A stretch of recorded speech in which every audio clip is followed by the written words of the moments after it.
হিল্লা বিবাহ কোরআন হাদিসের বিরোধী, কিন্তু মযহাবের দোহাই দিয়ে হিল্লা এদেশে চালু রাখা হয়েছে। নারীকে নির্যাতন করা হচ্ছে, ধর্মের নামে জিনা করা হচ্ছে এই হিল্লা বিবাহের মাধ্যমে। আহলে হাদিস কোশ্চিনকালে হিল্লার পক্ষে সাপোর্ট দেয় নাই। 2001 সালে 1 জানুয়ারি বাংলাদেশের হাইকোর্ট যখন হিল্লাকে নিষিদ্ধ ঘোষণা করলো, এদেশের সমস্ত ইসলামী দল হাইকোর্টের বিরুদ্ধে মিছিল করেছিল। খেয়াল আছে আপনাদের? একমাত্র আমাদের প্রতিবাদ দিয়েছিল চূড়ান্তভাবে হাদিসের রেফারেন্স দিয়ে বলেছেন দৈনিক ইনকিলাবকে। এরপরে ওই সমস্ত ইসলামী নেতাদের জবান বন্ধ হয়ে গেছে, আর কোনো কথা বলেনি। দেখা যাচ্ছে নিজস্ব মযহাব এবং নিজস্ব তরিকাকে তারা কোরআন হাদিসের উপরে স্থান দেয়।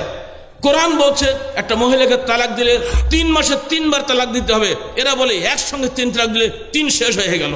একটা কলা গাছ 3 কবে কাটলেও যা, 1 কবে কাটলেও তাই। কি চমৎকার যুক্তি! এইসব যুক্তি দিয়ে যারা কোরআনকে অস্বীকার করার চেষ্টা করে, এই মযহাবপন্থী লোকেরাও ইসলাম কম না করে। ওই ইসলাম যে ইসলাম তাদের পকেটের ইসলাম, এটা কোরআন হাদিসের ইসলাম নয়।